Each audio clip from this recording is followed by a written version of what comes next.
Made by Raffi is a picture book about a young boy named Raffi who likes to knit and sew.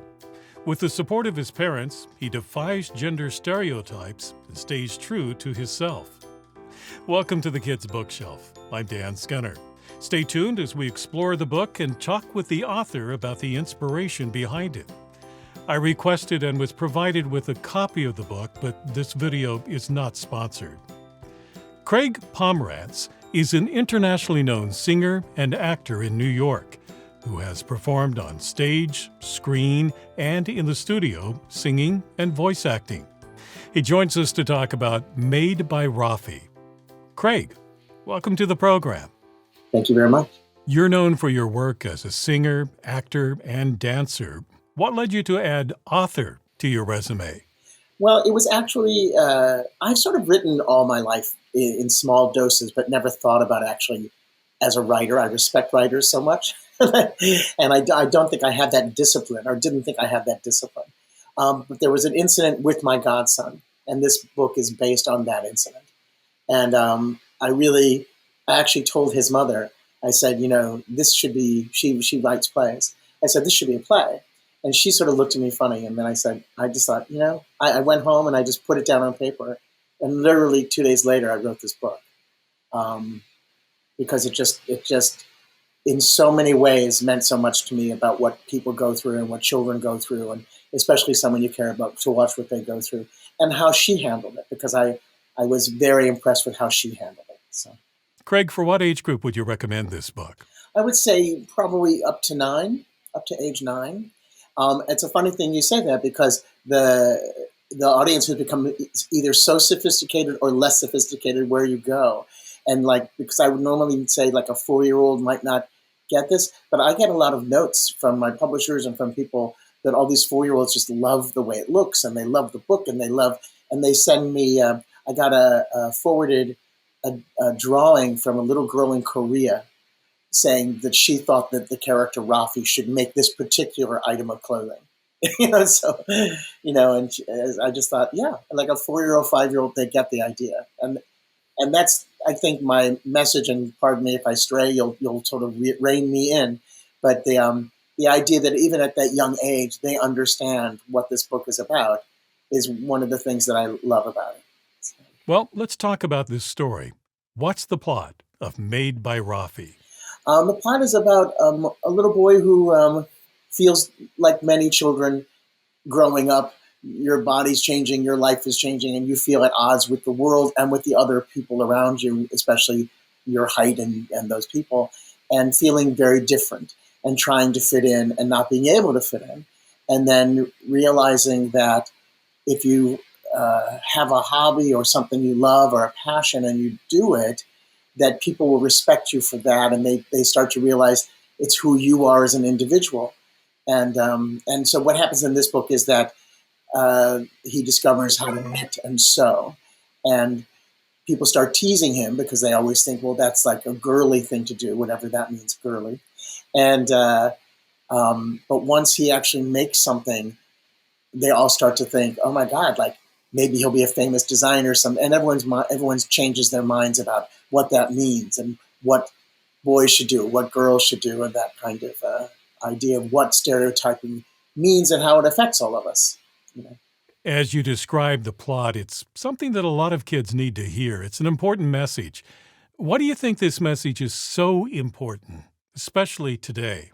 I think it's what's important, or what's given, is that every child should explore whatever they want to explore, because that's how you learn and grow. And then you can decide whether something fits you or it doesn't fit you. And then you should also be able to look at another child or look at other people and recognize that there are no specifics about what you can or cannot do.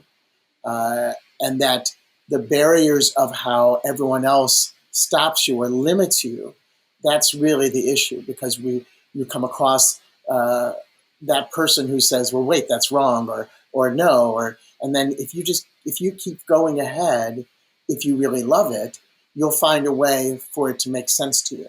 And then everyone else will just, if they don't respect you for doing it, they'll see that it's not just a momentary thing, and that everyone whatever age, whatever gender you are, can do anything. And I think we still live in a world that so limits at early ages what we think children should do.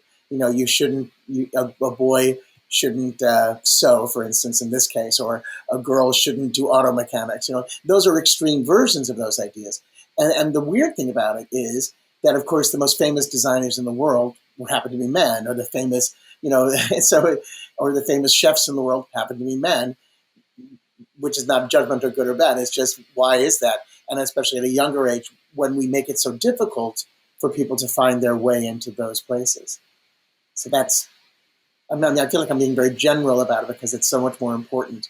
But I think it's hard because we are a society that likes labels, because it's easier for us to understand. And more than ever, we're creating labels for everybody. And it would be nice if we just sort of let people find whoever they are without those labels. To give us a taste of this book, could you read a small portion of Made by Raffi for us? Yeah, I chose this portion because this is when the incident with my godson happened, this is what she said. So Raffi is brushing his teeth, and he says, "Mom, am I strange or weird? I mean, why do I like to draw and knit? I mean, do you think that I'm girly?" And his mom says, "No, Raffi, I think you are Raffi. I mean, why? Is something going on at school?" And he says, "It's just that the boys at school talk about football all the time. And Mom, is there such a thing as a Tom girl?" And she says, "Tom girl? Raffi, you are our very own wonderful boy with your very own special interests. And Dad and I are very proud of you and love you for who you are." And that's really the message. It's like, we love you for whatever you decide to do and whoever you might be. And you should continue to find out what it is that you want to do. I mean, he may end up not ever wanting to become, sewing and knitting and stuff like that. But at least he knows he had that opportunity and learned that lesson. So Tell us about the illustrations that readers will find in this book. they're very colorful. And it's interesting that for Margaret Chamberlain, who's a very well-known illustrator, mostly I think in the UK. And she just wanted all these really bright colors. And we had a lot of the characters are, there's a child in a wheelchair, and there's an Indian and a black child, and just all kinds of characters. We wanted it to be as diverse as possible, even though the focus is more on the gender stereotyping. So she created this just very sort of cheerful, bright book. My favorite, page is when Raffi decides he loves to knit, and then he goes into the yarn shop, and she created this page, which is just like the most colorful, all these, all the colors of the world at the yarn shop. And he's just so thrilled to see all these colors and the possibilities that he has. I want to talk to you a little bit about the creative process, because there's the text and then there's the pictures, and together they tell the whole story. So were there times when you realized, I don't need to write this part because the illustration is going to tell that part of the story? What was that process like for you? Well, it was new to me because this was my first of several books, but it was more like telling her, working with Margaret and saying, can we have something explosive here, for instance, in the yarn shop? But she really took it to, it was her decision to make these colors and make it bright. And I did want it to be bright and cheerful rather than like a lecture about gender stereotyping and stuff like that. It is interesting, though, if we're talking about, can we get more serious about talking about making a book? Because it's interesting because my godson happens to be blonde. And so the original character of Raffi was blonde, but the publishers said, well, you can't really sell a book with a blonde child in China or South America or places like that. So when you're developing, which is new to me, a story, and when it's actually going into that part of it, they also give you some guidelines to help move the book and make sure it gets out there in the world. So that was interesting to me. It's the same thing when we went to the first country to buy the book was Italy. They said, we love this book, but the character's hair is too long. So they asked us to shorten the hair. And it was interesting because for me, I was like, well, isn't that part of the idea of the book? All those questions that we change it's like, well, that's part of who that character was, and why are we then stereotyping? Well, what does long hair mean? That we shouldn't have a long, So that was very interesting to me.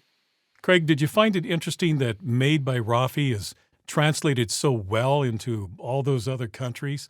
I mean, there must be something universal about what your character, Raffi, is going through. Absolutely, and again, this is why it's been one of the most important projects for me, is because you know you don't realize the impact you have until you get all this kind of response. And it's been very interesting because I went to Turkey to talk to publishers in Turkey right before the coup, and the minute that the coup happened, those people said we're not allowed to publish a book like this, and it's very odd because this isn't particularly controversial book, So it was very interesting to me. On the other side, I got a letter from an editor from a newspaper in Texas who wrote to me because they bought the book and loved the book, and they wanted to write a review about it. And they said, I just want you to know that here in Southern Texas, I won't be able to write about your book, but I wanted you to know that I really liked the book. And I thought, here we are in America. And so it's, it's very, very interesting to see how that plays out. There's also a song that was written to complement this book. Tell us about how that came about. Well, I'm a singer, as you mentioned, and I travel the world singing to small clubs.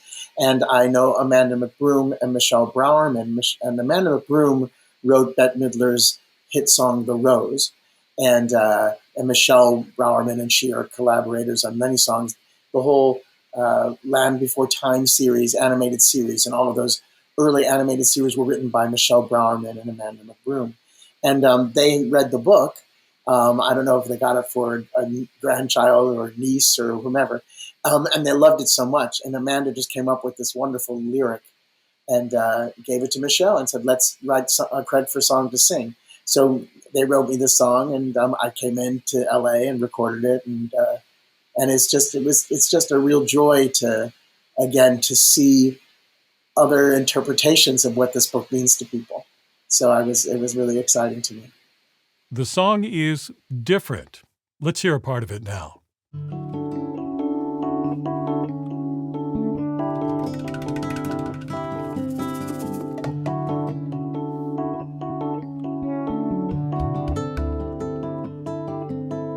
Catch a snowflake in each hand, perfect.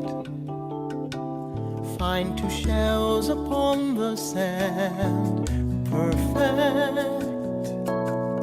Each of them a wonder, neither quite the same, though they may be similar in form and name. Girls play baseball, boys knit hats, different.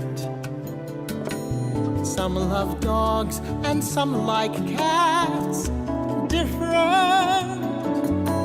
Some were born to stand and sing, some are born to run. All of us are family, sisters and daughters, brothers and sons.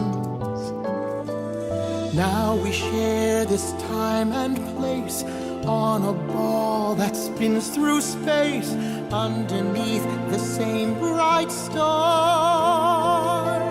More than what we think we are.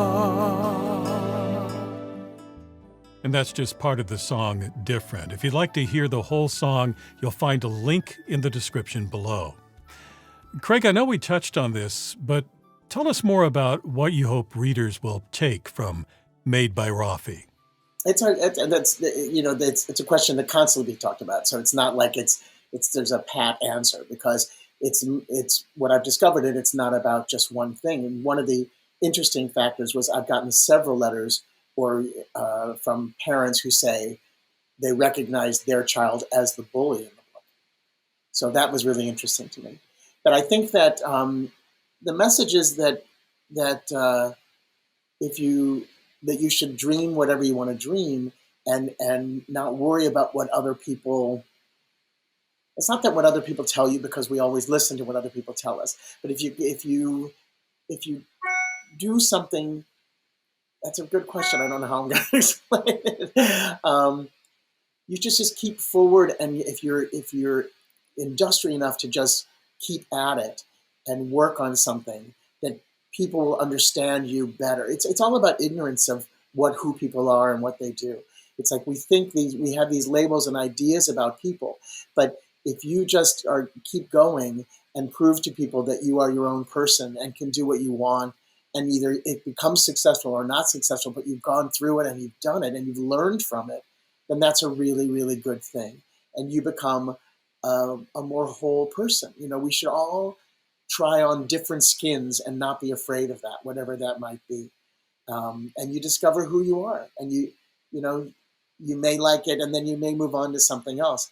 But at least you've done that, and then you shouldn't have any regrets about that. You should be joyful that you were able to have those experiences and share them with others. But and also something about engagement. I mean, maybe I'm just thinking about that now because we're in a world right now where everyone, because of perhaps the pandemic or whatever, everyone and the computers and phones, everyone's become more and more isolated.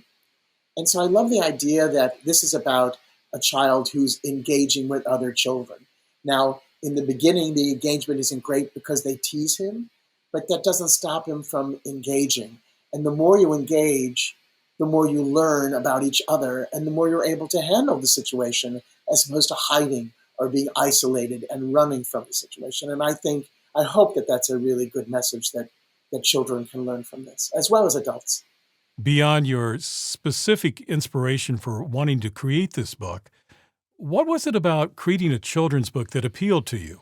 Well, I hadn't really thought about it as appealing to me as much as after I did it, I had forgotten how impactful children's books were to me. And I think we forget because we move on to all these other books.